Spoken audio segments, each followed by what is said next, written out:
I can sleep down. Good skill. Men seem to acquire that too. Yeah, it does.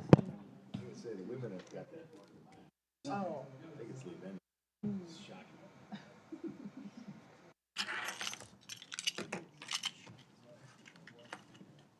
Put my daughter in the car. That's right. I can't think. It's like never made it all the way through weekend update. It's like, never been Oh. able to, ever. She sits down and wants some cheese. Wow.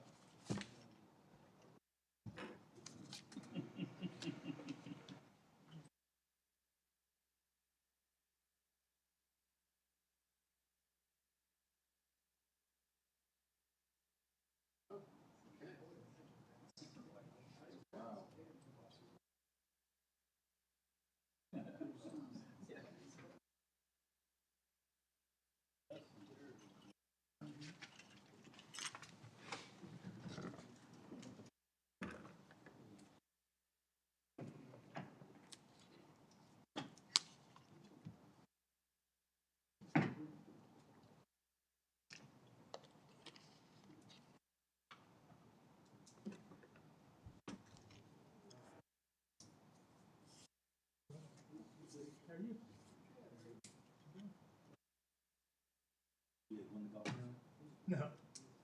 We were getting one of those, we golfed good, but we didn't golf good enough, we didn't golf bad enough. So we're right in the middle of the second flight of that, so. We would have known that, we would have tanked a little. I know we couldn't have improved. You guys did. Oh, awful. But we're awful. Yeah, 4-man scrap of the week.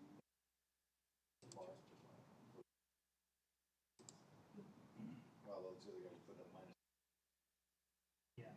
That was one that come in at 18 and 20, Yeah. and they're like, okay. That's not.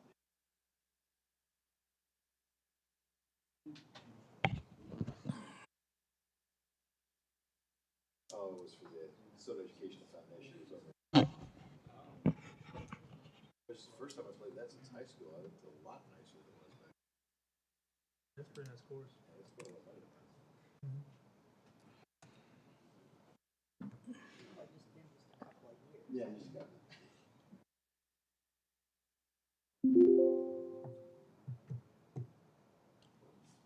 Do you expect to see Todd?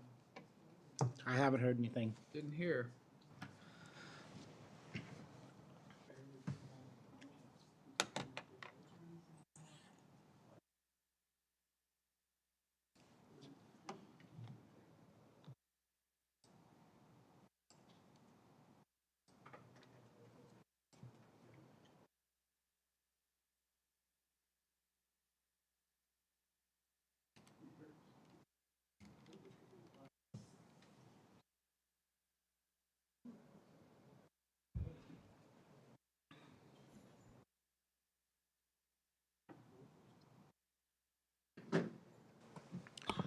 Well, it's 6 o'clock by my watch, so I'd like to call the meeting to order. Roll call. Manson? Maddock? Here. Templin? Here. Lane? Here. Milburn? Here. Schultz? Huggins? Here. It appears Commissioner Manson and Schultz are absent. Thank you. First item of general business is approve the planning commission agenda. Any changes or clarifications to be suggested? Nope. Motion? Make a motion, we approve the planning commission agenda as written. Second. All in favor, say aye. Aye. Aye. Opposed, same sign. Motion passes. Second item is approved minutes of the planning commission meeting held May 23rd, 2023. Any changes or corrections we want to make to the minutes? Entertain a motion. Make a motion, we approve the minutes of the planning commission meeting held on May 23rd, 2023. Second. Moved and seconded. All in favor, say aye. Aye. Aye. Opposed, same sign. Okay, item C, disclosure of conflicts of interest. Anyone have any regarding conflicts of interest tonight? Nope. Seeing none, moving on to a disclosure of outside communications regarding commission business. Anyone have outside communications to discuss? Okay. Last item is to consider a special meeting on July 11 at 6 p.m. Mike, do you want to give us any color to that? Yeah, sure. I did send an email out to the commissioners last week, I believe. Just we've had a request by the applicant for what will be the first building on the Flint Commerce site. I think the building's roughly 1 million square feet. It'll be right at the corner, the northwest corner of 103rd Road. They had submitted a preliminary submittal for the May planning. Brad, correct me, for the May Planning Commission meeting. It got put on hold at that time, and then just last week, their client asked them to go ahead and proceed with that application. But back in May, the application wasn't complete, and so by the time last week arrived, we wouldn't have been ready to bring that to this meeting for sure. So the applicant has asked, just because of the urgency of their time scale or time schedule, if the Planning Commission would be willing to hold a special meeting on July 11th, which would be 2 weeks tonight. So that's what prompted my email last week and prompts the discussion tonight. If you agree to hold the special meeting for that purpose, then all you need to do is announce that at this meeting, Patrick, there about the place and time for that meeting. Any discussion about holding a special meeting on July 11th? I'll be available. Yep. I'm available. Okay. Well, I suppose we probably ought to have approval of that. So you want to make a motion to set a meeting, special meeting? Make a motion, we set a special meeting for July 11th at 6 o'clock for Here. Planning Commission here at City Hall. I'll second it. All in favor, say aye. All right. Aye. Opposed, same sign. Okay, thank you. Thank you. Hopefully that's a sufficient announcement. I believe it is. Okay. Moving to the call of the public. Members of the public who wish to address the Planning Commission regarding items not on the agenda may do so. Any presentation is for informational purposes only. No action will be taken. There's a 4-minute time limit. Would anyone like to address the Planning Commission on matters not on the agenda tonight? We have a couple of online. Yeah, we do have 2 online participants. I'd invite them at this time if they wish to offer public comment. Again, this would not be the item that's on the agenda tonight. It would be something that's unrelated to that. Just for information, the public hearing for the item that is on the agenda is still open, and the public will have opportunity to comment on that particular application at the next agenda item later, like just here in a few minutes.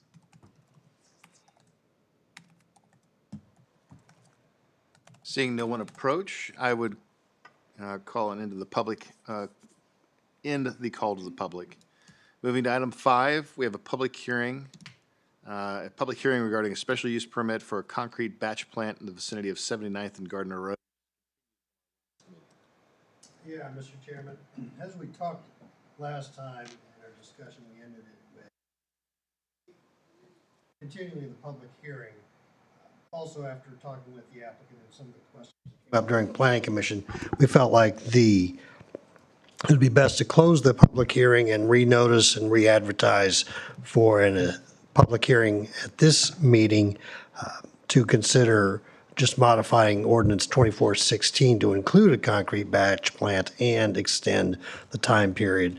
The path we were on was kind of a parallel path where we were going to have to modify both, or modify 2416 and a new ordinance. And we felt after meeting with the applicant and directed from Planning Commission that we would close the public hearing that was opened on May 23rd and re-advertise and have a new public hearing for a combined special use permit at the June 27th meeting. So I guess our recommendation would be to close that public hearing. Before we and do that, can we maybe summarize your recommendation and then the revised, updated report, the recommendations that you've got for action tonight?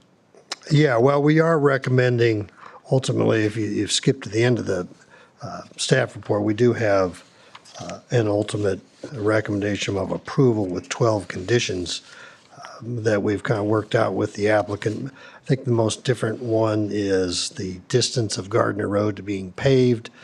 We had initially talked about paving from 83rd Street all the way to the south gates of the property owned by the sand plant, which is no longer in production. We've modified that to change it to the north entrance to the scale house, which is a couple hundred feet beyond the railroad tracks. We've also included a provision about the noise study I did send out some additional information on the noise on Monday, and the applicant does have their expert here wanting to present some information, help give some better clarity to that. We are recommending 175 trips per day based upon a monthly average.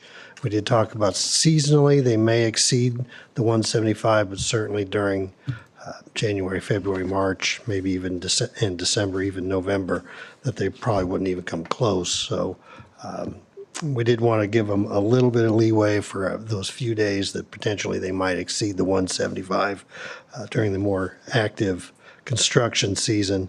I did have a statement about lighting must be focused downward.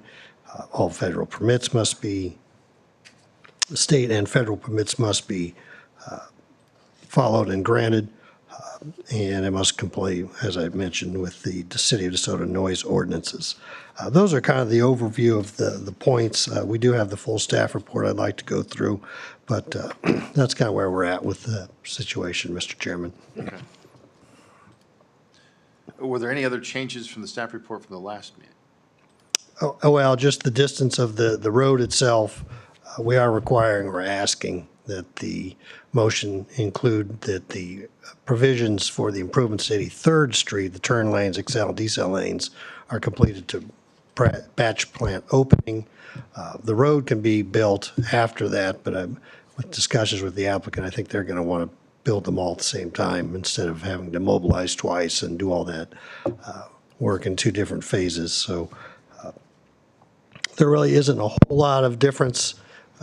It's just the procedural things of wanting to just modify ordinance 2416 to allow the batch plant operation and extend that period of time to 10 years so the sand operation and the concrete batch plant operation can operate. Well, the special use permit will expire for both at the same time, and then they'll have to reapply in 10 years. Okay, any other questions for Brad? I guess we're gonna have time to talk about this on the next agenda item, or how does this need to be handled? Well, I guess I was suggesting that, and Patrick, you jump in if I'm giving the planning commission the wrong direction, but we'd close the public hearing and take no action on the May 23rd public hearing submittal, and then open a new public hearing under 5B, which would include the information that has been in this current staff report. So there is a lot of redundancy between what we talked about that time and this time, except we feel like it's staff's recommendation. It's just easier to modify ordinance 2416 rather than have an additional ordinance, modifying 2416 and then having another ordinance for the concrete batch plant. Okay. So if I understand correctly, the question that's going to be, that's before the commission at this point is a public hearing with regard to the new application, which we are basically agreeing to what the plan would be, that we deny that and then move to an amendment of the existing one. Is that what the thought is? Well, I'm not sure if it's a denial that they need, Patrick, or a just closing the public hearing and taking no action. So is that? Yeah, I think taking no action would be preferable on the first one, since they sort of abandon it by going with this different approach. I'm just trying to avoid the confusion of folks thinking they need to make their comments now for something we're going to basically not take action on, so we do it again subsequently. Correct, yes. But if they want to comment on this, I mean, those will still be part of a record. And when this does go to the city council, I will include the comments taken at the May meeting for their information, so they have the full discussion of both planning commission meetings. Any discussion? So I guess we can act like the comments from May did not occur? No, I mean, they occurred, and that's part of, they're part of the staff, I mean, they're part of the minutes that were in the packet itself, but it's just, we're asking you to close the public hearing and take no action on, I guess, item 5A, and then we will reopen a public hearing on 5B, which is modifying ordinance 2416 to include a batch plant and extend the hours of operation. Maybe what we do is we'll close the public hearing on that, and then we'll just do first thing we'll do is a motion to accept the public comments on both of these items from the previous meeting in the context of the new one. That way, we'll at least officially keep it as part of the record. Does that sound reasonable? Reasonable. Okay, with that very confusing background,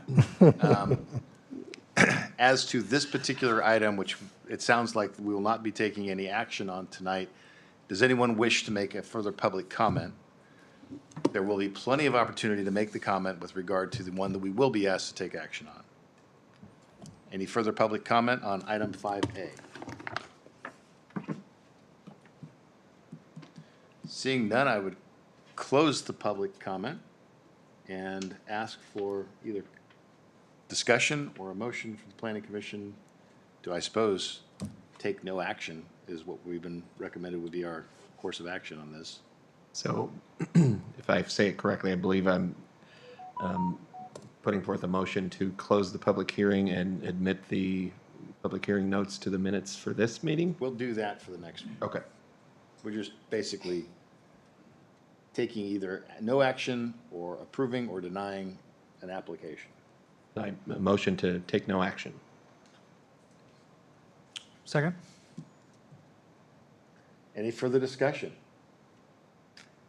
We'll be discussing it all again. Apparently.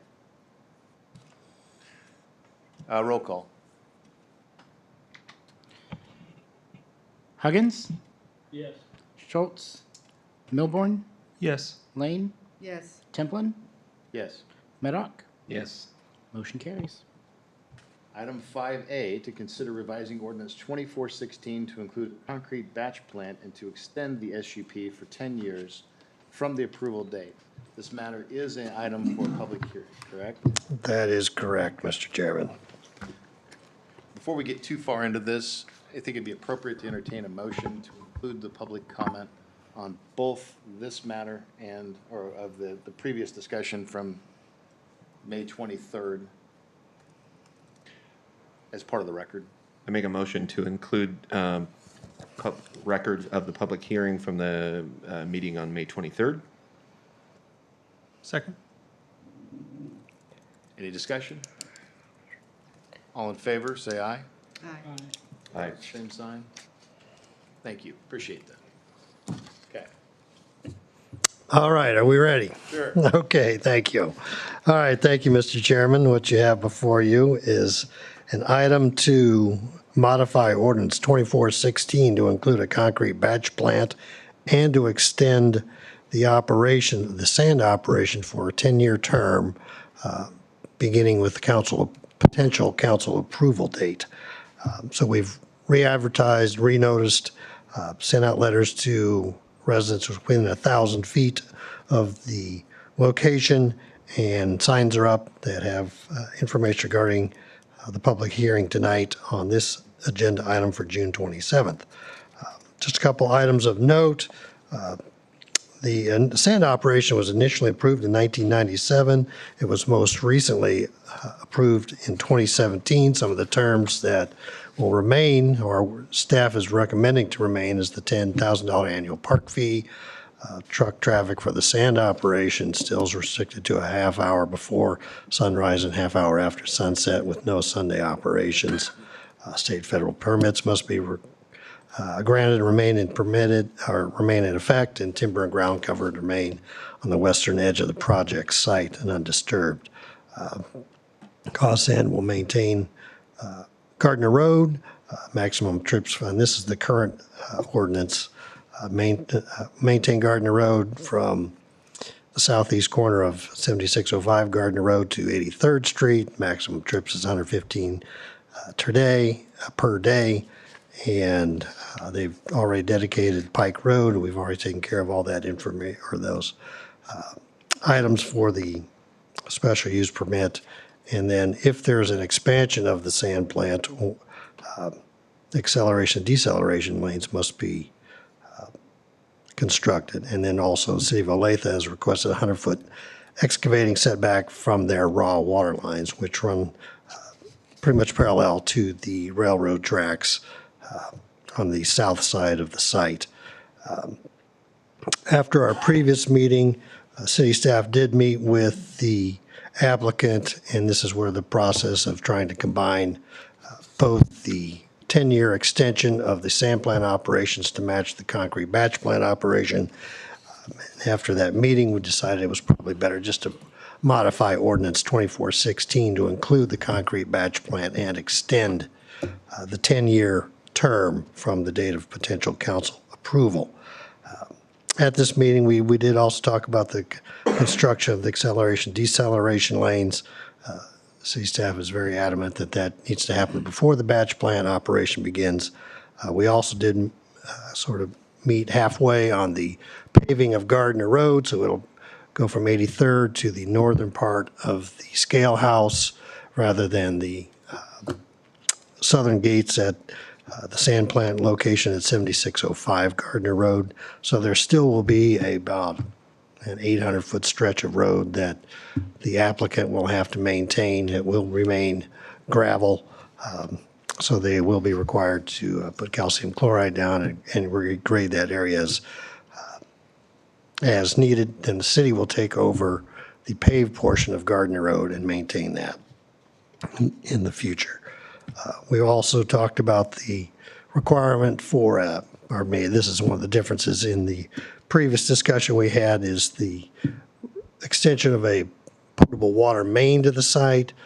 Talked to the applicant about that. They said they'll have very limited employees. They will have bottled water on site. They also will have eye washing stations, things for safety provisions that the employees would be able to access clean water should they need to, and then portable restroom facilities determined were acceptable for that location. That's very similar to what they're doing to the scale house right now on the sand plant operation. The applicant is asking for allowing for the concrete batch plant, the 10-year extension, increasing the visits from 115, which is a trip in and out, to 175 in and out operations or trips. And they would prefer to wait for the acceleration and decelerations till after the batch plant. They'd like to open as soon as possible, but city staff is pretty staunch on our opinion that it needs to happen before the batch plant begins operations. And then, of course, the 10-year extension.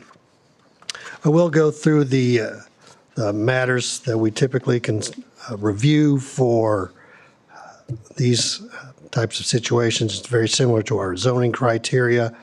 The first thing we look at is character of the neighborhood. Subject property is located in the Kansas River Plain. It is mostly agricultural in use, even though the area is north of 79th Street. A great area of that is zoned light industrial. The other areas are rural suburban.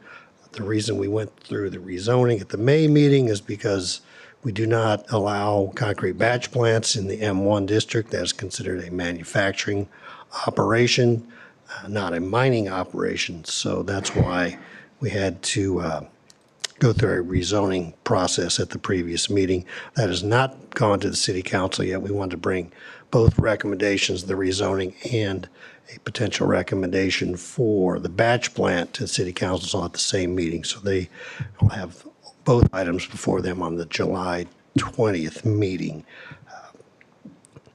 The area for the special use permit is 92 acres with 3 acres dedicated to the concrete batch plant. The area is north of the railroad tracks. There is a fairly significant native vegetative buffer between the tracks on both sides of the potential batch plant and the nearest residential area. I did discuss a little bit about the proposed zoning, and I did, because even though the recommendation is not zoned currently M1, I've sort of, because the Planning Commission's already made a recommendation, I've kind of looked at this as the site is already M1 with that designation. The M1 district talks about not obnoxious with appearance, noise, emissions, and odor, and does not require intensive land coverage. Didn't think the 3 acres versus the 92 acres is certainly not intensive. The areas, it'll be mostly pervious area. It will, the only area that would require or would be the batch plant itself. There'll be no paving on the site, and so there's no additional stormwater concerns that will be with this. So we didn't feel like the zoning or the land use itself is a particularly detrimental thing. There will be they're requested additional 60 trips per day. Don't think that will be a significant detriment with the proposed improvements. Now, if the improvements weren't in place or being discussed, staff would have a different recommendation, but because we're sort of considering those improvements as part of this process moving forward, we feel positive about allowing this use. And I'm not sure who made the comment at the previous meeting, but these trucks will be coming to DeSoto one way or another. They'll either be coming from Shawnee or Lawrence or Olathe, or even potentially areas of unincorporated Johnson County. DeSoto's growing. We will need concrete products delivered to this community. So these trucks will be here one way or another. Which sort of goes to the next comment about, is there a need in the community for this type of operation? And the answer is yes. As you know, many of these decisions are made at the Planning Commission. We've got apartments that are being proposed, duplexes, all sorts of residential items, plus we're going to be talking about the Flint structure, the special meeting. All these things are items that will need concrete, and it would be a benefit to the city of DeSoto to have those facilities and that service located within city limits. As far as required utilities, the site does have electricity. As we discussed, it does not have a potable water main, so we will have to have portable restrooms. There will be limited amounts of employees, so they will have to have drinking water and eye rinsing stations. Police, fire, and other municipal services should see very little change in previous needs. It's not an intense use from human activity. Certainly will be more machinery and equipment usage. Of course, the major concern for this location is the truck traffic. The applicant has commissioned a traffic study. Their expert is here to discuss and answer any questions you may have. The request is for 175 trips per day with consideration for seasonal use. We've reviewed the document and feel like this is a reasonable request, presuming that the improvements to 83rd Street do occur, and also to the improvements to Gardner Road. The extent which the concrete batch plant and the extension of the time frame for the sand plant could affect the roadway network, but certainly it's all documented in the traffic study.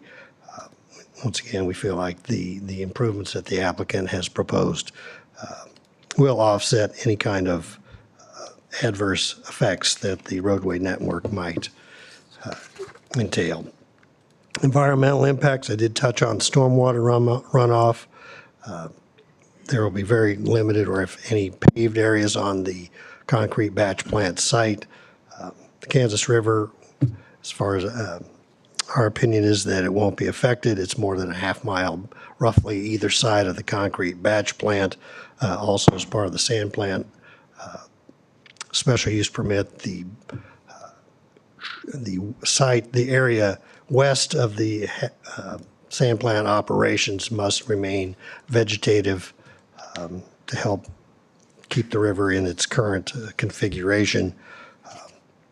There could be some air pollution generated from the dust and vehicle emissions, but once again, there will just be a few loaders. There will be trucks coming and going.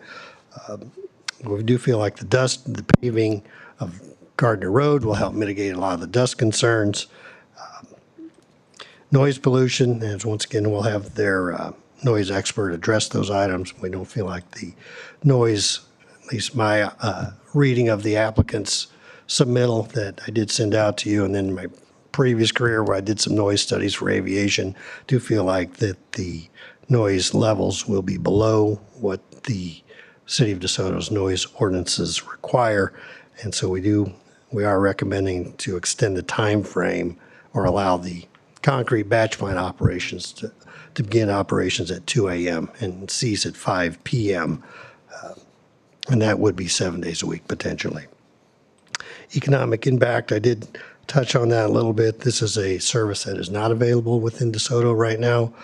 So we would see some additional benefit from sales tax and increased property tax by turning it from a agricultural use at this point to a commercial use that will generate sales tax revenue. To the extent with the proposed property may detrimentally affect nearby property.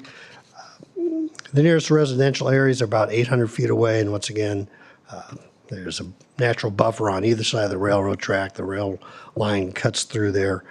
Don't feel like that there will be any detrimental effect to those neighbors. In fact, we've not heard in the nearly 6 years I've been here, actually 7 years, haven't heard many concerns or complaints from the public regarding the existing sand operations, and feel like that will be the same with the concrete batch plant. Future land use map does show this area is light industrial. We've talked about last meeting, a recommendation was made to rezone this property to light industrial, so it is consistent with the comprehensive plan. As far as moving forward with special items that they needed to complete, they did do a citizen participation plan, which is included in your staff report.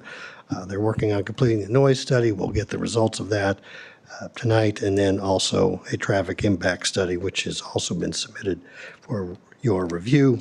And then we do have a recommendation for approval. There are 12 conditions that we would like to attach to that potential approval.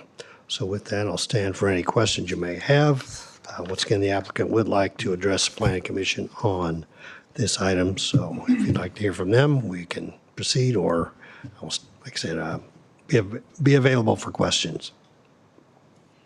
Any questions for staff at this point? I think I'll wait for the presentation. All right. I have one just as a prefatory, and I didn't look it up, so I apologize, but what is the applicable noise ordinance that we're talking about complying with? What does it say? Does it have time frames within which you have different noise limitations? Yeah, it does, Mr. Chairman. It's based on the receiving end of it. So residential areas that are nearby have a tighter threshold for noise versus commercial, and then industrial areas as well. I believe it's 10 p.m. where it drops off to around 50 decibels is what a residential receiving area should be able to Pull hear. it up here, Brad. Yeah. Okay, so 50 would be the residential between 10 and 7 a.m. Okay. Yeah, and Thank that's, you. I was just missing that piece from the report. Thank you. okay. This time, I suppose we'll hear from the applicant if they'd like to address the Planning Commission.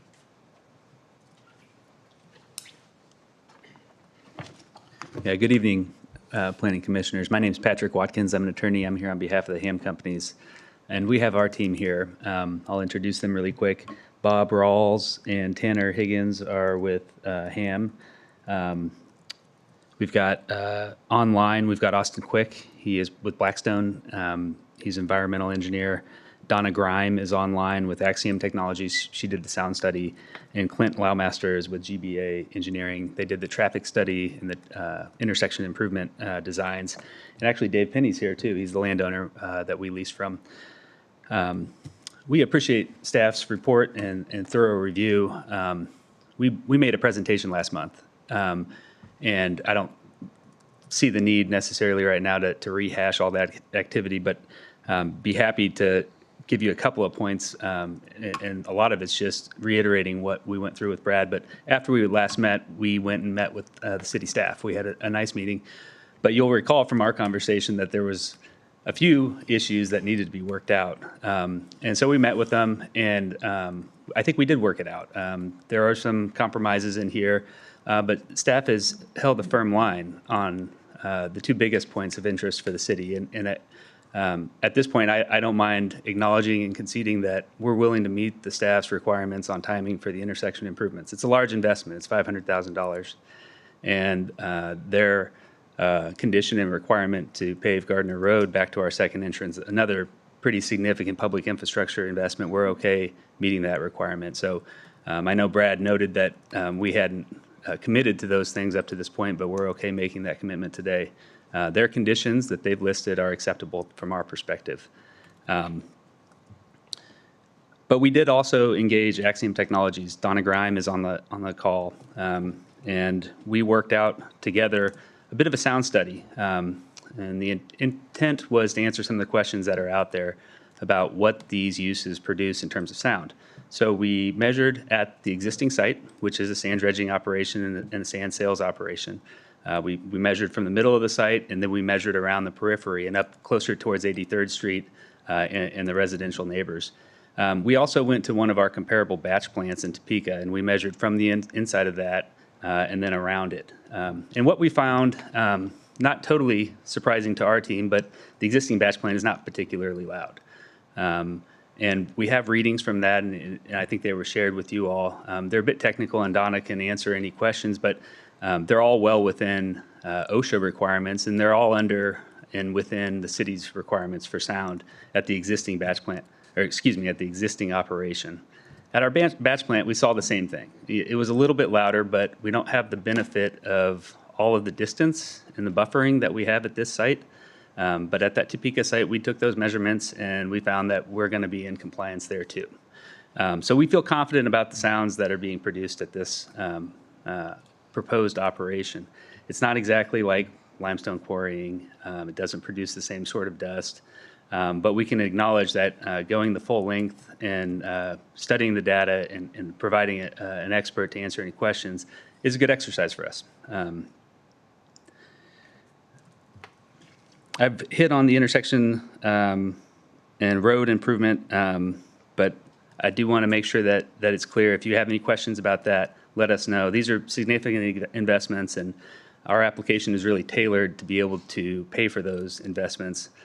So if we have to give here and there on other things, it's something that we have to kind of look back on. How are we going to be able to afford these improvements if too many of these conditions get changed? I'll also note that we do have some letters of support. I'm not sure if they were added to the packet, but I touched on them last month.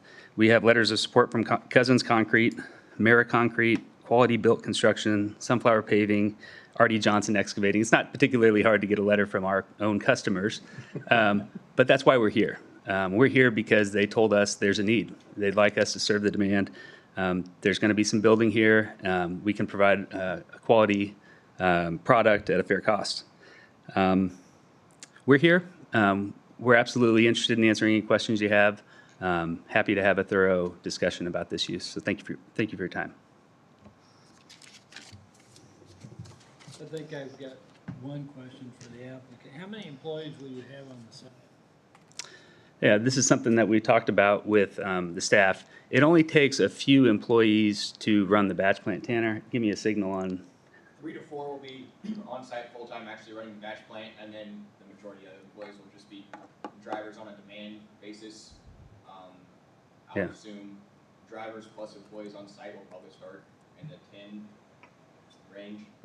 Yeah, and so I'll just make sure that gets in the record if you can't hear me on the Zoom. 3 to 4 on site, and then I think we've said in the past that there'll be up to 15, but that would be including the drivers that will be delivering concrete locally. And I assume the time for operations was based on requests from the applicant. You guys deliver concrete at 2 o'clock in the morning, or what time will your deliveries get rolling typically? Yeah. It is early, certainly, and that is our request. We're doing this for a couple of reasons. One, concrete, when you have to order it in a large construction project, you want it to be the first thing on site. It has to cure over the course of the day and set up, and there is demand at 2 in the morning during certain parts of the year. It's certainly early, but we think the noise study will confirm that it's not going to be offensive or disruptive to the residential neighbors. But absolutely, during the hottest parts of the year, you can't sell it in the middle of the day. You can't set it up. So we get started early. The construction season and a lot of these larger projects are going to pour in the middle of the summer. And we won't be able to do that between about noon and 4 o'clock a lot of times. So we like to start early and get a whole day in. There's a little bit more to it than that, but certainly we get the operation fired up early on those big construction days. Like staff mentioned, we're not expecting to be operating at 2 in the morning every day of the year. Certainly, certain times of the year, it's just not realistic. There's also portions of the year where it's not going to be in operation at all because it's so cold. Tanner, yeah, I think that was well said. okay.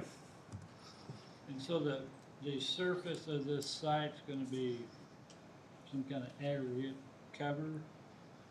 Yeah, you're talking about the road surfacing for the trucks?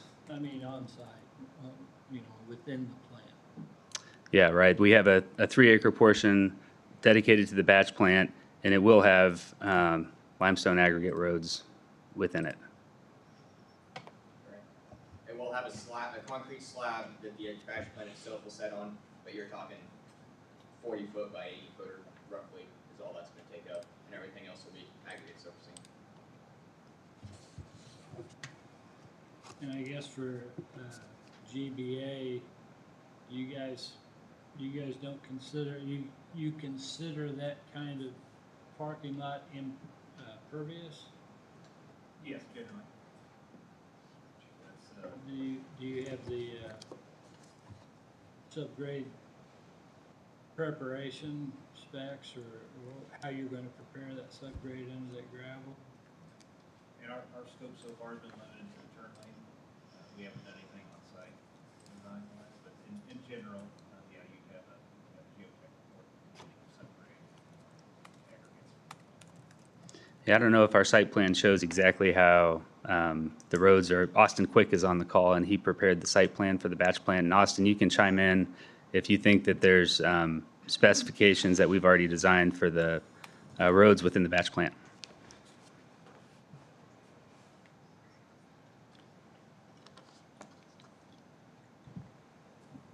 He's there. See, he unmuted.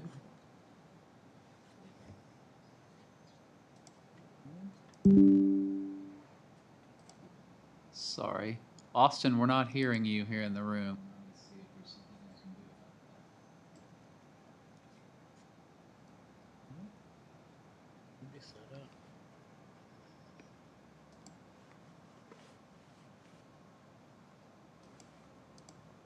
Austin, can you try again?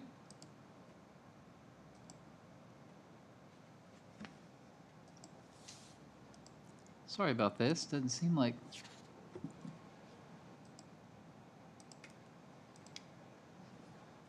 I don't think it's us.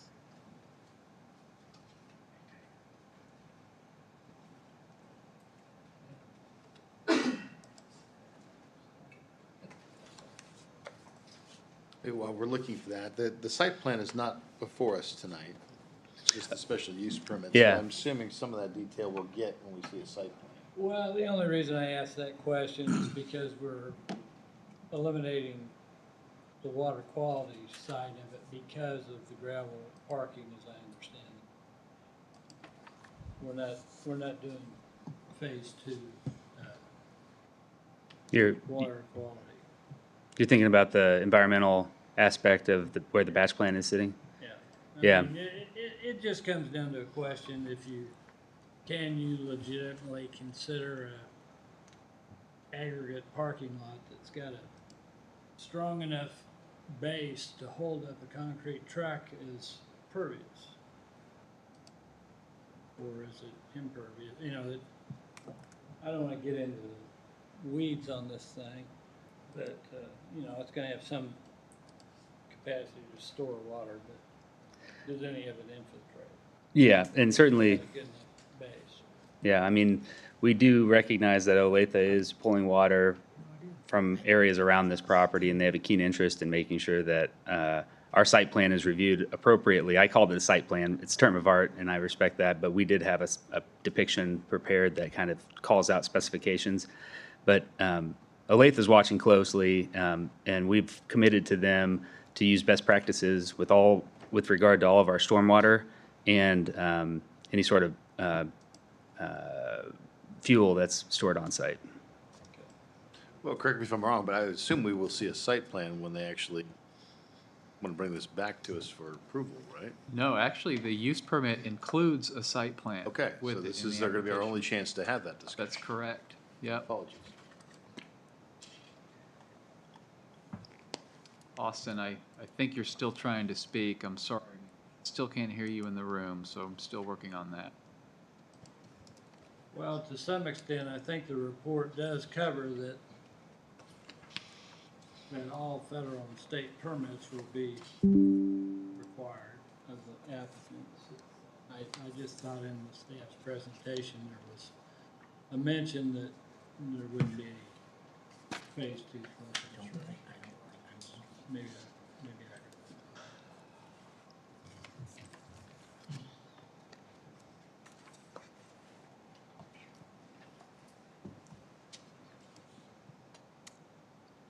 Austin, do you want to try it again? Unmute yourself. Sorry, still can't hear you. Mike, try changing this speaker. Just Do I need to turn this mic off, you think? No. No. Yeah, the speakers. It's picking us up in the room, which I see that. it's most like it should be working.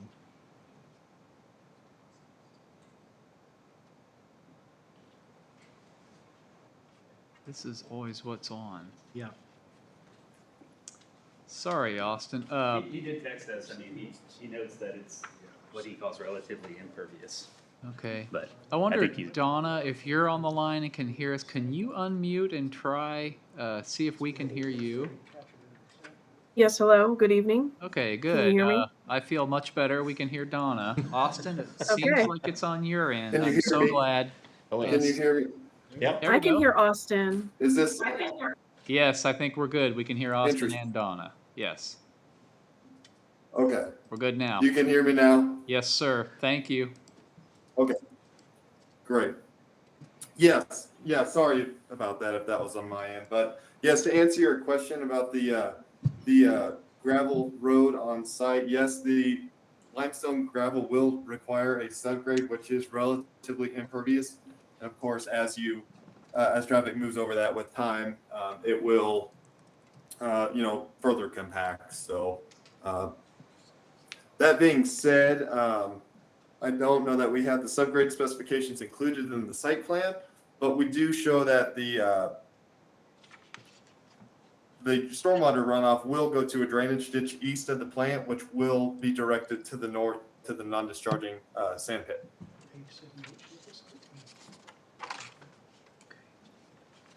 Yeah, I guess my concern wasn't so much with the water runoff, being next to the floodplain. It's just the water quality features that, might be required by a phase 2 permit. But if you have to get a phase 2 permit, then that should be covered.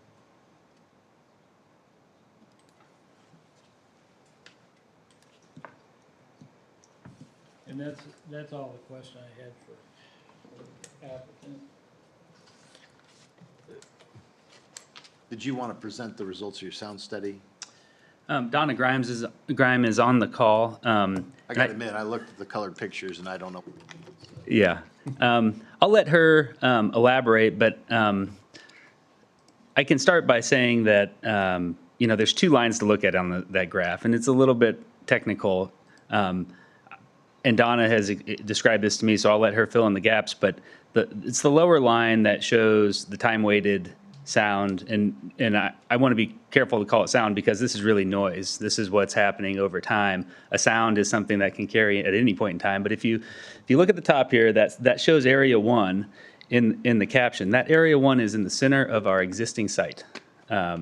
And the purple line shows time-weighted noise generated at the site. You can see that we didn't start up operations that day until 9:30. I think the dredge was down. And as we started to ramp up operations, there's a low hum. It's under 60. It's about 62 at times, but you can see a couple spikes in there. That's the train whistle going by late in the afternoon. They start to show up more often later in the day. But the dredging operation really produces a very low level of noise. If you were to go to the next screen, and I'll let Donna fill in here in a second, this is our second location, which I believe is on the periphery of our site. And you start to see that, okay, there is quite a bit of noise being registered here. This is largely road noise. You can see it kind of starts early in the morning. This is off of 83rd Street. This is what's coming in there, likely. And it doesn't really bear a relation. I think the biggest sort of correlation that we can see, or that I can see up to at the beginning, is that our monitor at the beginning, or at the center of our site, is showing exactly what sort of noise is produced from our site. And if you were to contrast it with this, where you see a lot more activity and spikes, those don't really correlate, so it's drawing noise from other sources. As you get further down, you see areas 3, 4, and 5. Again, what we're seeing is a lot of road noise. There's also a gun club, and there's a train. But all of these show that the time-weighted decibels are, in the 60s. And, they get up there on occasion. This is area 3. This, I think, is also near the entrance, closer to 83rd and the railroad at Gardner. There you go. And so you can draw some conclusions here. I'll let Donna speak to that. I mean, our intention is to finish her report and give a narrative before the city commission meeting. We just took these readings late last week. We've been working as fast as we can, but we're going to let Donna finish her report and have it before the city commission meeting. But low-level noise at the existing plant, and then a lot of road noise, a lot of activity within the neighborhood that's just separate from what's being produced at the site. We also took the readings from Topeka, and you can try and work through those, but similar. More noise really from there's also a train there, more activity, but it's largely road noise. Donna, I'll hand it over to you and let you help explain what these pictures and graphs mean. Okay, specifically, if you're looking at the Topeka data, 1 is collected on the west side of the plant where there's a lot of in and out traffic, but it does show that it's well below the city ordinance established threshold for noise and the OSHA action level and PEL, permissible exposure limit. Readings surrounding Donna, the perimeter. I'm sorry Yes. to interrupt, but where does it show that? Because I don't quite see that. Okay, on the Topeka dosimetry data, if you're looking at that, the So area 1 we're looking at. area 1, yes. Okay. Where there's a picture of a graph and then the data above it. Right. Area 1 in the Topeka data set is actually showing plant noise generated. And 2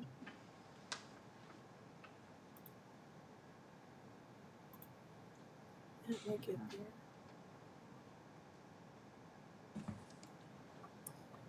Area 2 is on the south side of the plant, so that would also be noise created by the plant itself.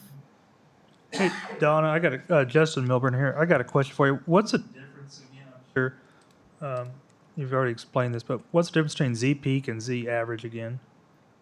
Okay, so the lower level registered there, the average, that is the PEL we're looking for. That is the 8-hour time-weighted average noise produced. Okay. And that's what you want to look at, because that's the threshold we're comparing it to.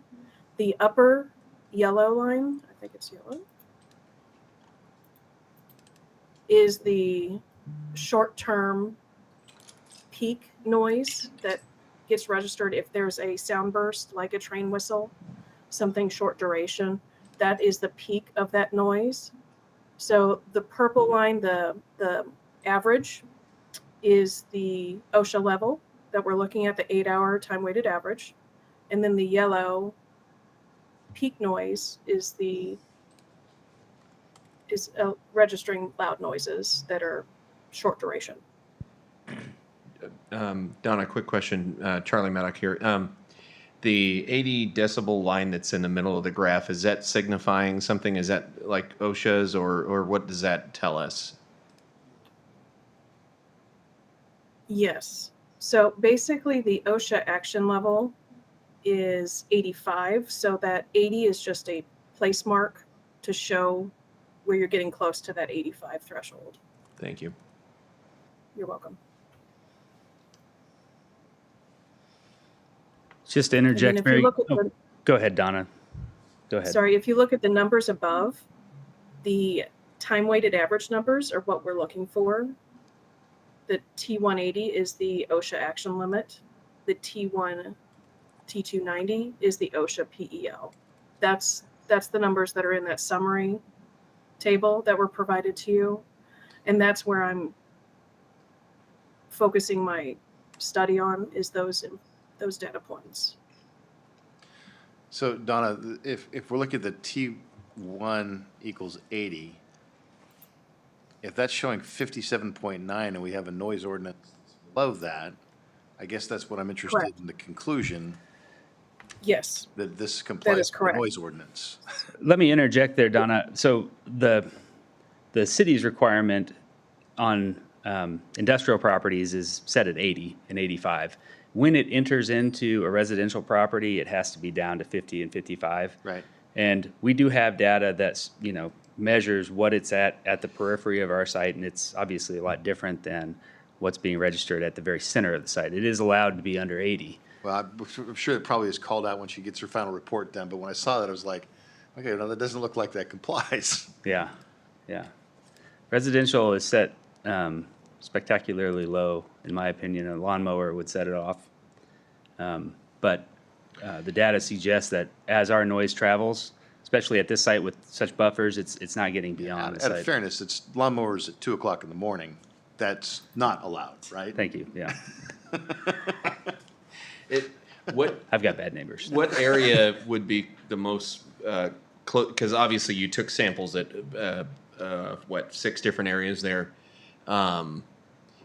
Which area would be the closest to the residential that we'd be interested in looking at, I guess? That would be area number 4. Okay. That's the closest residential location. So you're registering a 49.9 dB on the TWA T180 OSHA, however you describe it, but that's basically the number that you picked up when you were there? Yeah, and you can see the purple line on that particular sheet. I mean, these are all train and car. This bears no, resemblance to what the actual sound coming from our site is like. This is the existing sand plant. Yeah. Not the concrete plant. Agreed. And what would be the equivalent Topeka area to that, I guess, in terms of distance? There's one closer to that road out, by the main arterial, but you're going to get a lot of road noise there. So either 4 or 5, perhaps? Right. Okay. And Donna, obviously, you're the expert, so point us in the direction here. I would say probably area number 3 or 5 would probably be closest in comparison to that area 4 on the DeSoto site. Okay. So 3 registered really low, and so did 4. And 5, right? Okay. Because 4 is right there off of a very busy roadway. I think 3 and 5 is more similar in type to the area number 4 on the DeSoto, the closest residence. Okay. So I would say area 3 and area 5 on the Topeka data. Again, I'm sure that your report will call this out for the city council in a way that they can follow it, but just seeing the data was kind of like, I wasn't sure what I was looking at. So Donna, your estimation is that basically, are you saying that we should expect to see similar numbers if fast forward 12 months and let's say everything's functional, operational, we would see similar numbers to 4 and 5 in DeSoto as the Topeka plant, assuming you're not picking up anything else that's not coming from your plant? Correct. That is what I'm stating. I would also pose that this site in Topeka has no buffering.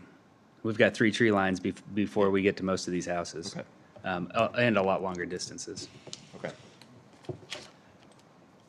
Thank you. Yeah. Thank you, Donna. Thank you.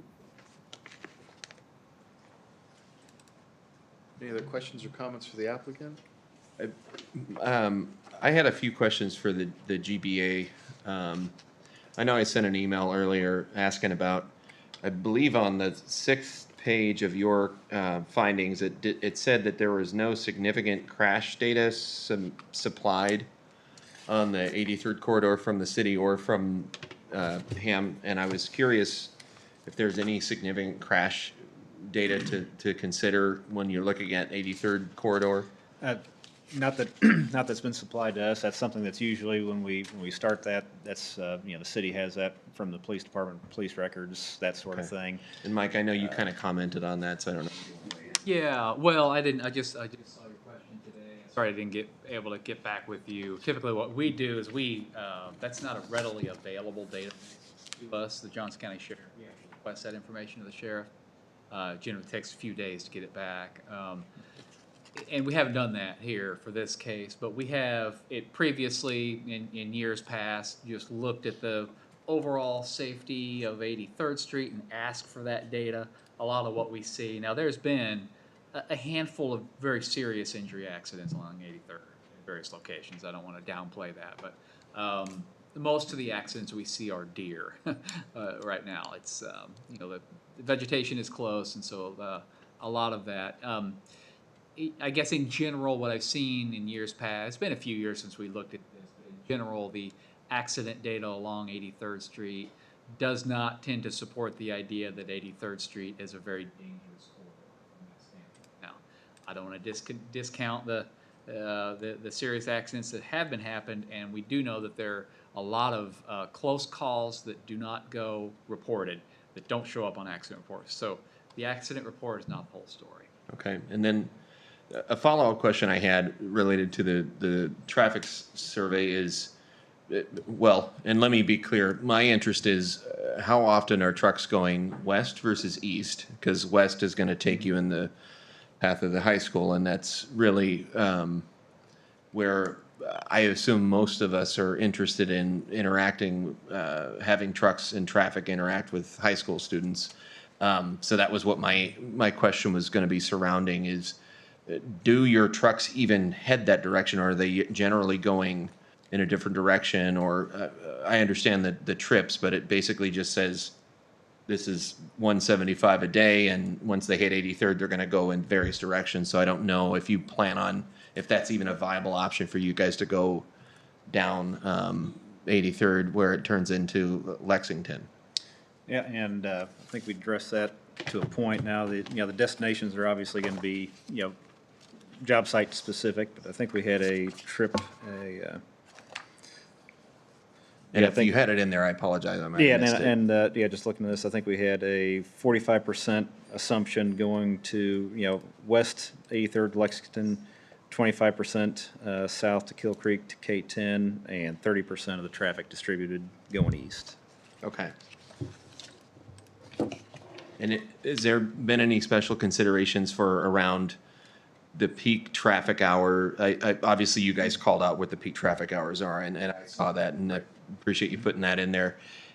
Particularly with the interaction of school students and the high school, have you taken anything into consideration for westbound traffic during that peak hour?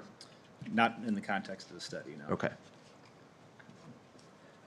I guess I would note that the study is largely designed to determine what improvements are needed for the Gardner Road and 83rd Street intersection. And so we're trying to, set some things up so that they can determine how long to make these decel and acel lanes, how big to make that turn lane. The traffic is probably going to be sort of static in the before and the after, whether this plant comes or not. The projects probably aren't going to change based upon whether we're there. So a lot of this traffic going by the high school, if it originates at that plant further down on 83rd, it's coming down 83rd. Some of it might come in on K10 instead of coming from our site. But that's one of the distinctions here, is that we can't control traffic, we can't control projects.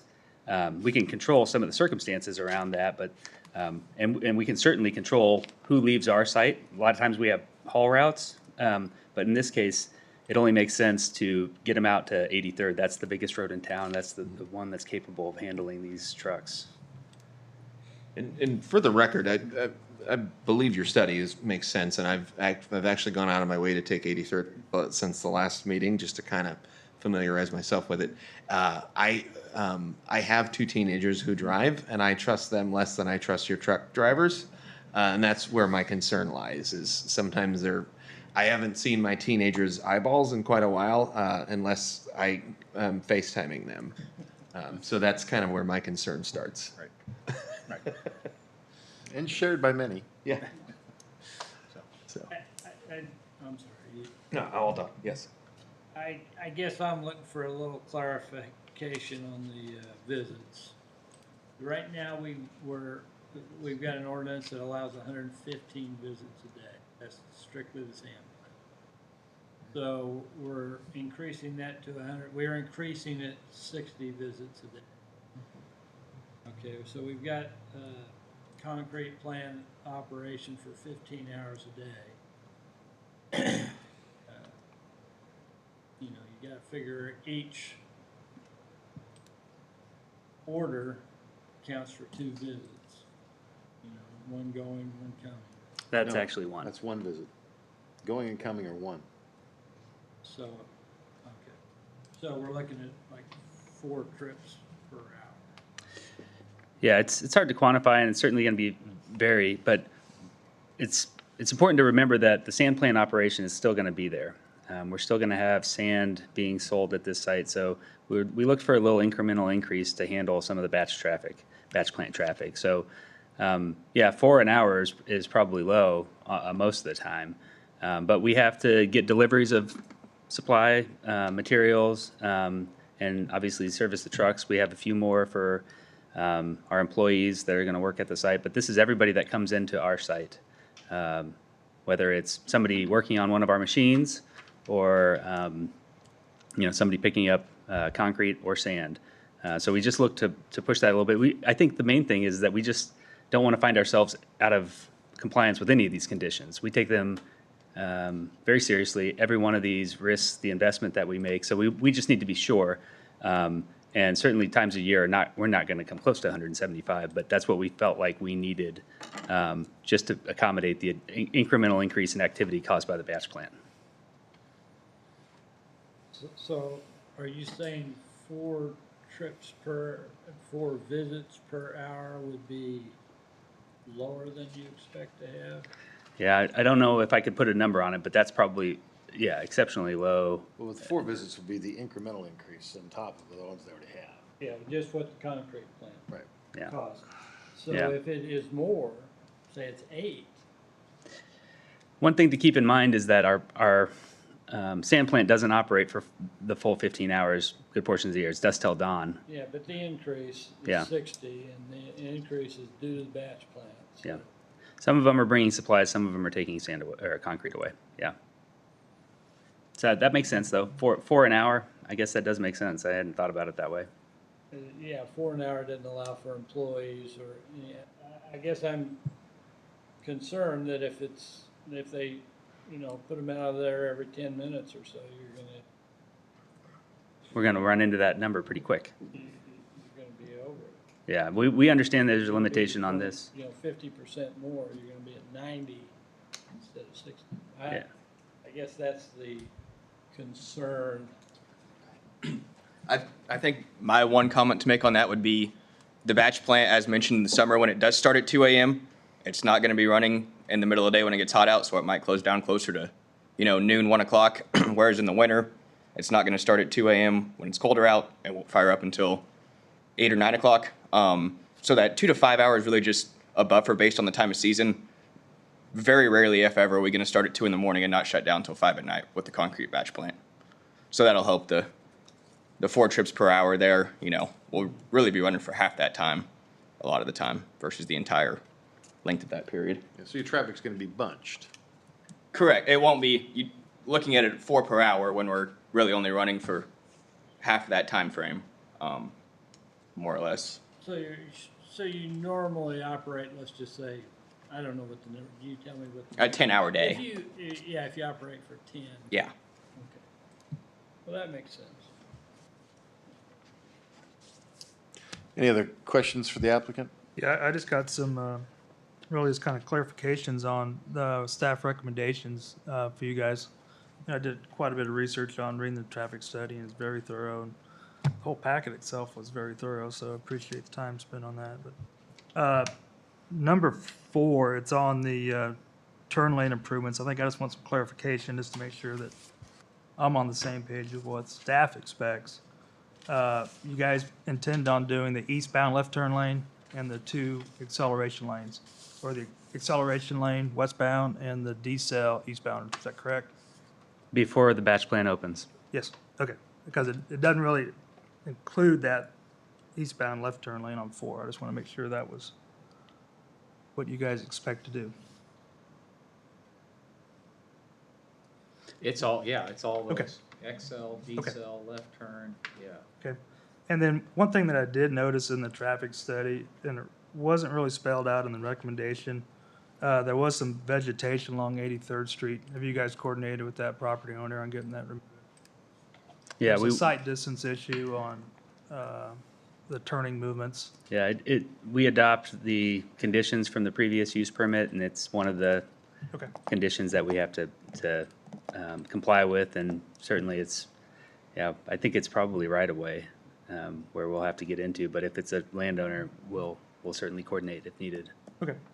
And then the last thing that I got, it was in regards to the letter from the city of Olathe. They mentioned that they reviewed everything and seemed to be fine with everything, but they did mention an access road. You guys said, hey, you'd work with them on getting that access road, and they'd fund that and get it put in. But then we went on to say, you guys mentioned potentially expanding operations in the future, and then that road would be taken out. Have you worked with them on getting a resolution on putting something else back in? They're okay with that specific condition. They'd like a license, and we're committed to giving that to them. In fact, I need to have Brad write that into the conditions. Okay. But we're talking about 50 years down the road, okay. Where we might need to get into that road area.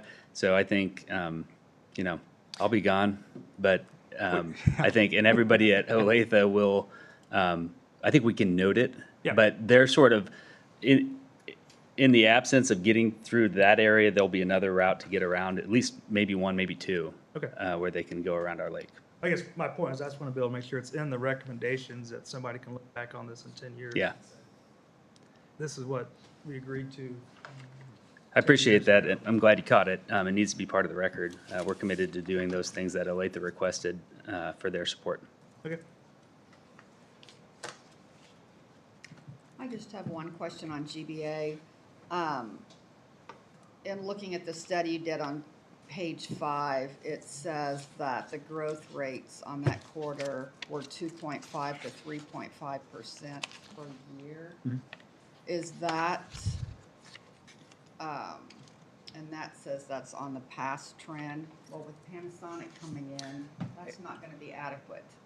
That's fairly aggressive growth rate. That's something that we worked with city staff as we were developing these trip generations on, and that's, honestly, I think it's a little bit, and honestly, our traffic engineer thought it was a little bit overkill growth rate just based on what he sees around Johnson County, even considering the Panasonic plant, so. Oh, so that did include the Panasonic? Yes, yeah, that Okay, was in consideration of that, so, yeah. okay.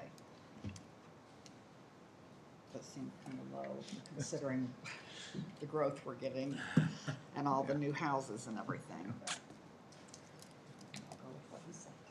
Thank you. I guess I've got one more question. To anybody who wants to answer it. Has the railroad, is the railroad crossing signalized, and if not, has there been consideration for signalizing that? I think city staff may want to chime in, but we haven't had any conversations with the railroads. They're notoriously difficult to control or encourage.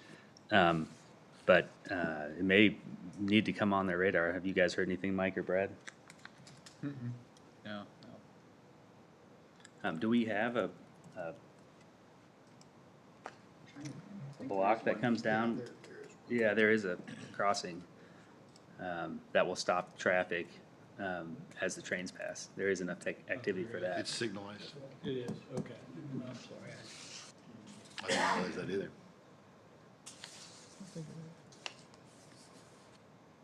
Yeah, there you, There's a signal. There you go, Mike. Nicely done, Mike. we go. Okay. Yeah, thank So while you're there, Mike, what entrance are they gonna pave to? This is their south entrance. Okay. That's but then they're paving to this one up here. Okay, Right, this one, yeah. perfect. Thank you. Yep. Which is right there.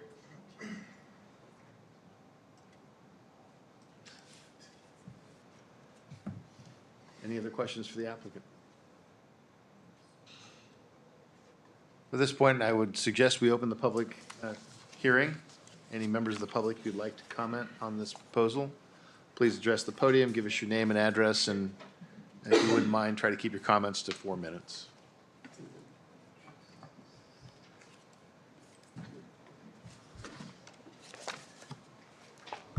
Hello, I'm Mike Caldwell. I live at 8412 Corliss. I own property on 83rd Street that's in the affected area. And I'm not going to rehash what I talked about last time. I want to focus on some other things.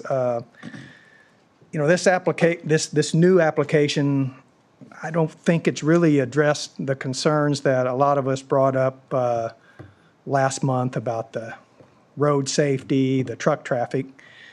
And I wasn't going to talk about noise, but after all this discussion, I think we're kind of missing the point where we're focusing on the noise from the plant, but there's going to be a bunch of noise from the trucks pulling out, accelerating, pulling in, turning. I mean, so there's going to be, I think the noise level in these studies are going to increase, especially when you get out by the road with the truck traffic. And I don't really agree with the comments about, well, we're going to have these trucks on the road anyway. If they're coming from other places, we're not going to have as much on 83rd Street as we are with them originating where this proposal is, especially going west. I mean, if we're bringing concrete from Lawrence or Olathe, they're going to be on K10 most of the time. Yeah, there is the place up at 83rd and 7, but I don't think all the concrete's going to come from there. I mean, that's my opinion.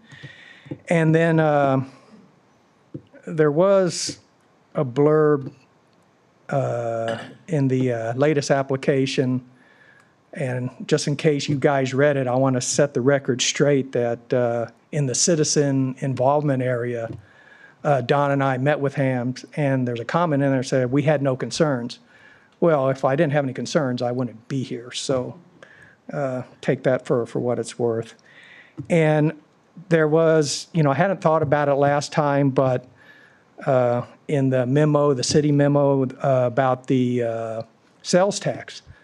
You know, that we're going to get more sales tax, which, yeah, I hadn't thought of that. But I made a lot of assumptions, and when I figure if you figure that these 60 trucks are going to be concrete, the way I figure it, we're only looking at about $500,000 of sales tax a year for the city. And is that, I mean, yeah, that's a lot of money, but I think for the city, is that really worth it for what we're getting ourselves into? For our quality of life, our road safety, and then having to take care of the roads. Now, I'm happy to, offline go over how I came up with these numbers, but I think I was pretty generous to the tax side based on what I could find for the cost of concrete and our 1.75% and the 60 trucks a day. So that's all I've got. Thank you. Thanks, Mike.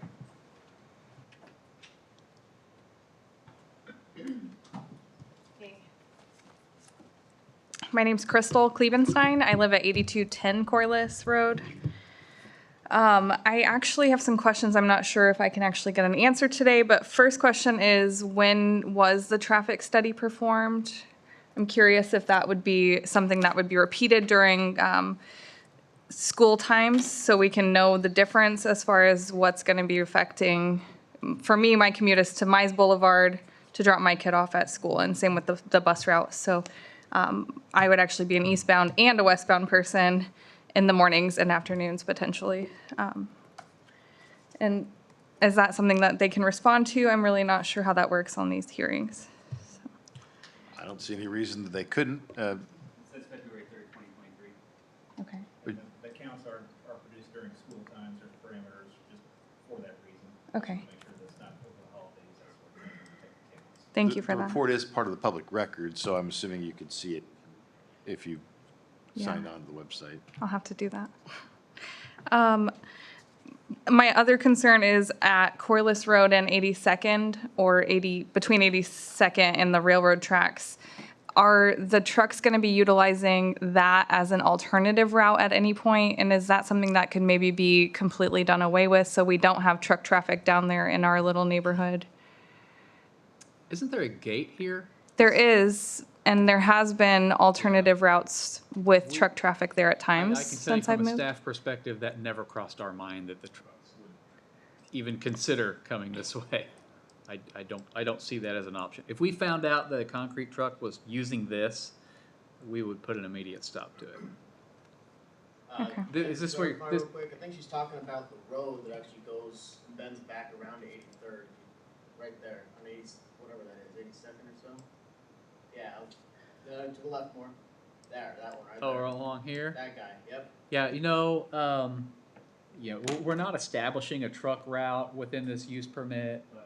If there's a concrete truck on 82nd, any place down in this neighborhood, unless they're delivering to a site down there, this would not be an area that we would expect. any Well, and they traffic. talked about alternative routes for like the water company. And so I just imagine there could be, especially with the improvements on Gardner Road, would that be the next access point, is my curiosity, I guess. That's not even a thing. contemplated in any. Okay. And then would it being in a floodplain affect anything as far as like with the concrete plant increase and creating that lake that they mentioned? Is that going to affect the floodplains in any way? Maybe in a positive way would be nice. So that was another consideration we had.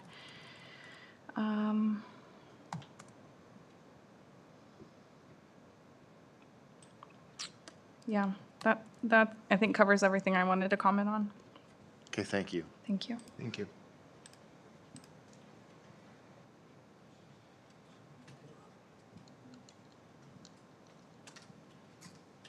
Howdy. My name is John Stiers. I live at 30250 or West 82nd Place. I say Corliss because it's right on Corliss. So yeah, I'm one of the guys that's affected in the area here at the 1,000 feet. And I kind of agree with my colleague over here. I'm sorry, I don't know his name. The noise isn't really an issue here. It seems to me like they have to make this acceleration deceleration lane. They say it costs them $500,000 or so. But they're asking for a 50% increase in their trucks to come through. And then 50% of that is going to go down the longest part of Lexington. So, in fact, 80% of them, because he said 50% will go down 83rd to Lexington to K10. 30% will hit Kill Creek Road, and then the other 20% will go east. So we're saying that, almost our entire main street here is going to start seeing an increase of not just 50%, but 100%, double, because they got to go there and back. Our roads are going to get destroyed much, much faster, I think, than what we're expecting here. Additionally, if they're going to be operating at nighttime, and we're concerned about safety, 60 extra trucks at night, talking about probability here, you're saying that we want 60 extra, I don't know how much these things weigh, 4, 5, 6 tons. I really can't say, but on the streets at night when, kids act stupid, they drive recklessly, truck drivers do as well. But we're saying that when a crash happens, we want the probability to increase, that when that crash happens, it's going to be with a 7, 8, 9, 10 ton killing machine. Now, the speeds may not be that great, but kinetic energy is pretty crazy. So, they're going to spend the $500,000 to fix this one, I don't know, maybe 1/16, eighth of a mile stretch of road here, put acceleration, deceleration lanes, which really only helps them because their trucks need to get in and out, and they need to do it safely. It doesn't really help the general population of DeSoto, I wouldn't think. Nobody's going to use that really, just the trucks. So they really have to put that in for themselves. They drop $500,000, and then we're stuck with 2 miles of road that's going to need to be redone much sooner than we think, and for much more than $500,000. And we don't get much out of that. My taxes just went up this year. Panasonic's coming into town, and I'm assuming they're paying a lot of tax money, but my taxes are still going up. They're going to pay us whatever in their sales tax, and it's great that they give us the donation to the Parks and Rec, but how is that really helping the population of DeSoto? I don't see how it is. They get all the revenue increase. Not only are they getting 50% more trucks, they have to drive fewer miles, which means they have to pay their employees fewer hours, fewer costs in gas. So it seems like they're getting a lot out of this, and the city's not really getting much. The noise isn't really an issue, but at what point does the city benefit from this? I can't see it quite yet. Maybe I did miss the last meeting, so maybe there were some good points made there, but so far I'm not really seeing it. So that's kind of my 2 cents on this. Yeah, that's it. Thanks. Appreciate it. Thank you. Thank you.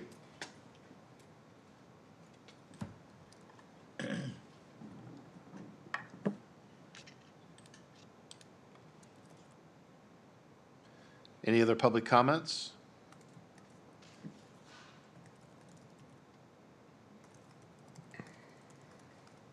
Seeing none, I would close the public comment at this time, and the matter is now before the Planning Commission for discussion.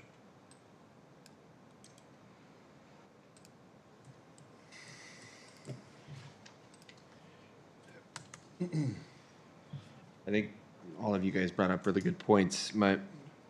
The 45% of the traffic going down Lexington is what's concerning to me, and not really all of the hours of the day, but specifically during peak traffic hours of the start of school and end of school. That's actually my primary concern in terms of everything else. I think the noise, Donna did a nice job of explaining that, even though we had a lot of questions. I don't think the use permit is out of line with what we would expect. It's really, to me, just a matter of the additional truck traffic, specifically during the school hours and school year, that has me a little bit concerned. I think Brad, made a good point. We talk about this additional truck traffic. You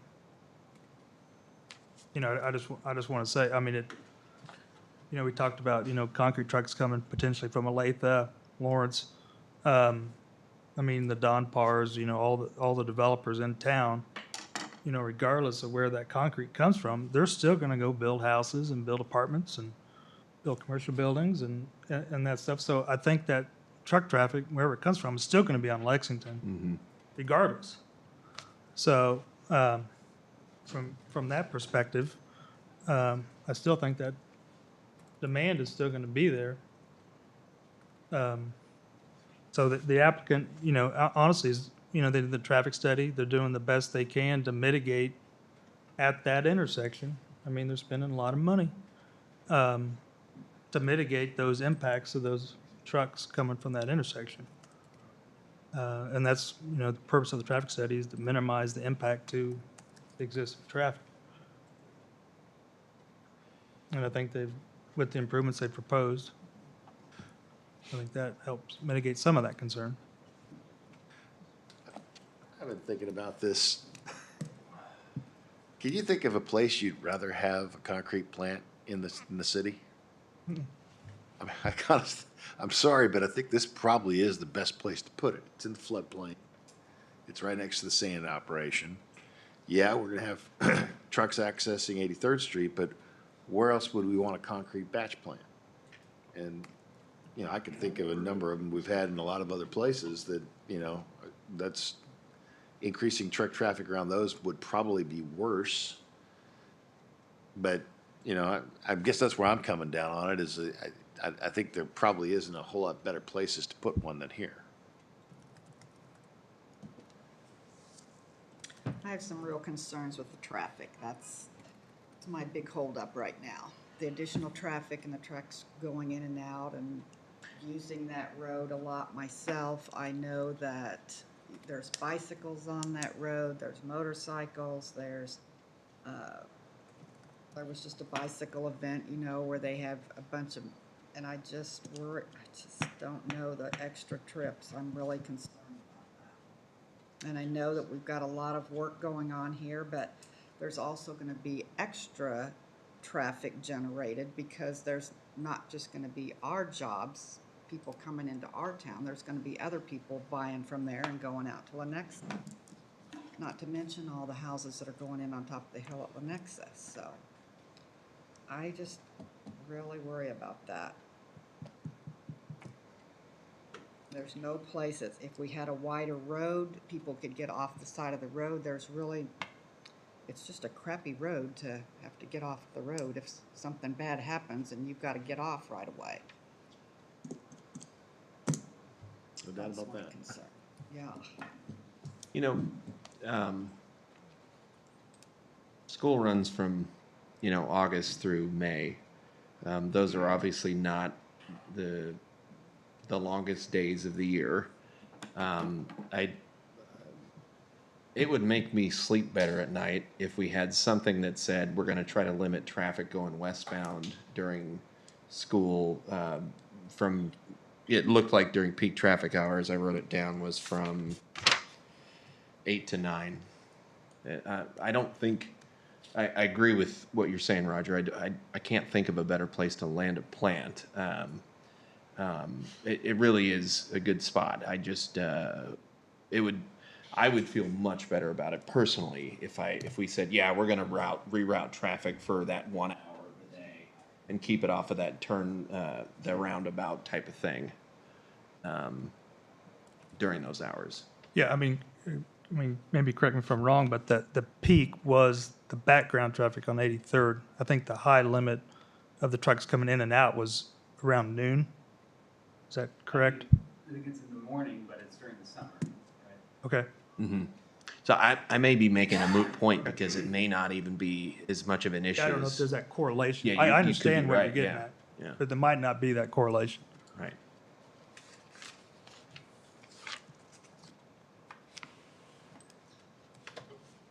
Go ahead.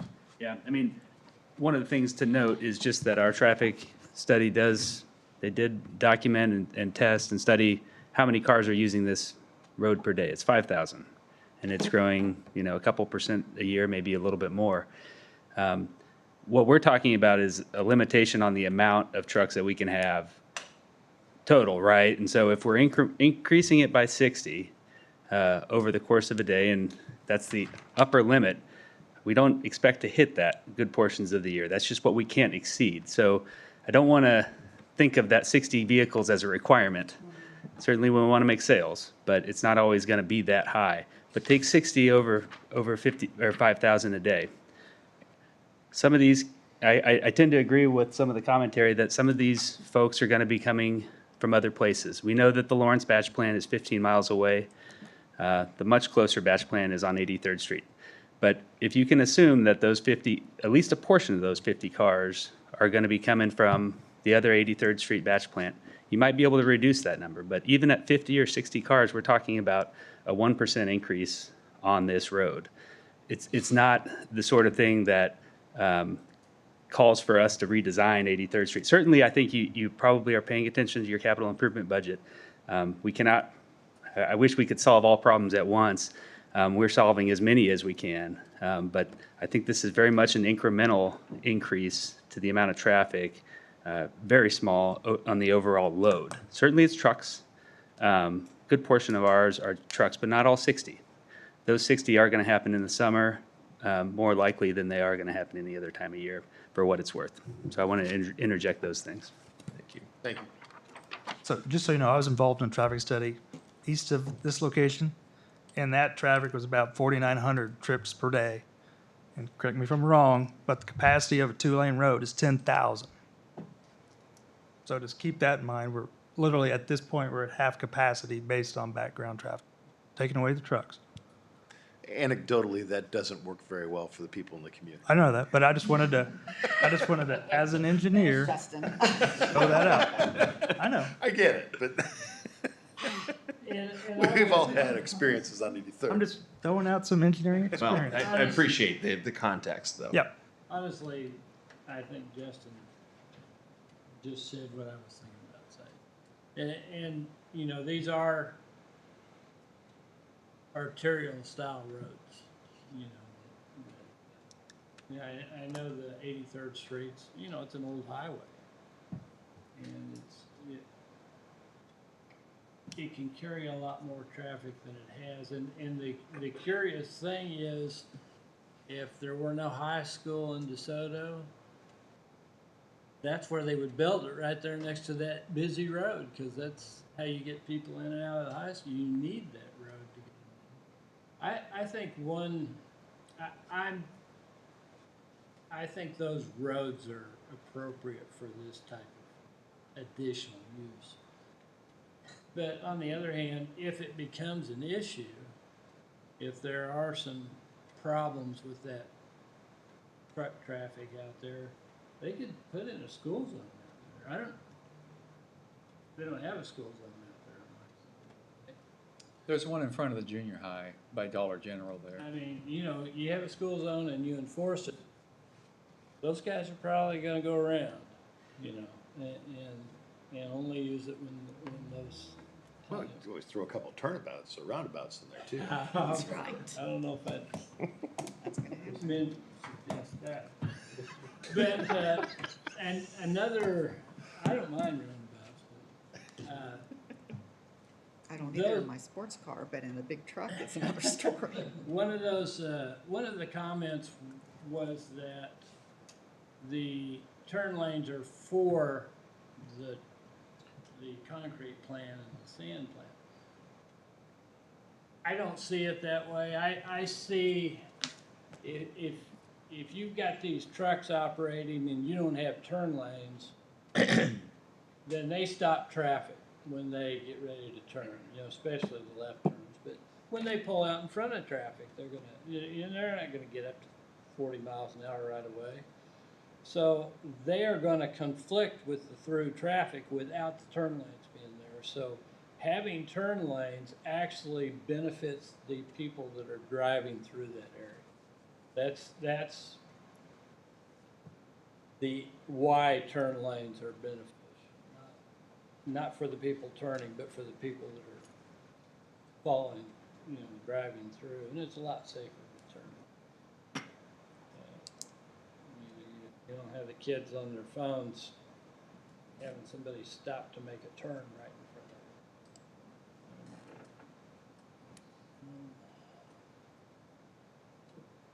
them. I think that's, Okay. Any further discussion? Before we start talking about motions, I guess we're talking about adding a 13th contingency or 13th condition to deal with the Olathe issue. I don't know how to describe that. The temporary road or the thing that you pointed out, Justin.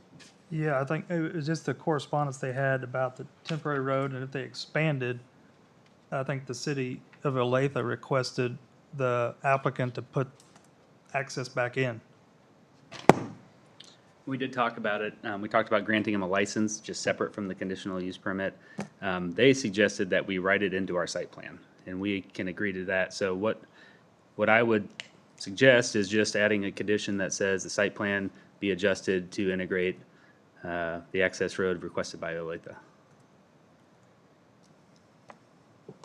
Site plan adjusted to include access road requested by Olathe. Okay. And then Chairman, I had emailed Brandon just a procedural condition that we need since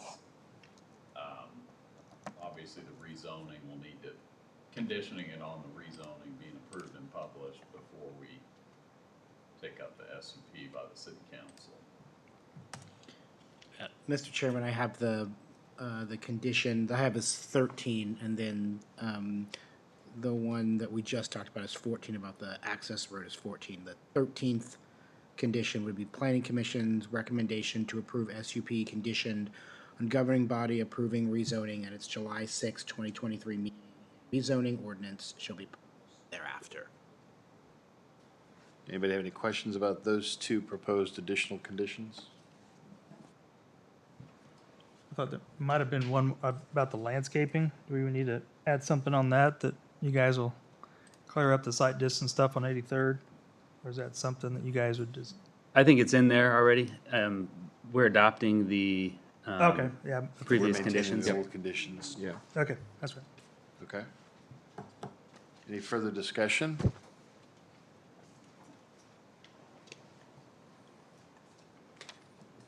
Someone like to make a motion?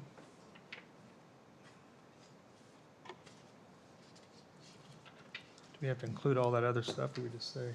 You could just, I think you could recommend approval, subject to the 14 conditions described. Make a motion, we recommend approval, subject to the 14 conditions discussed.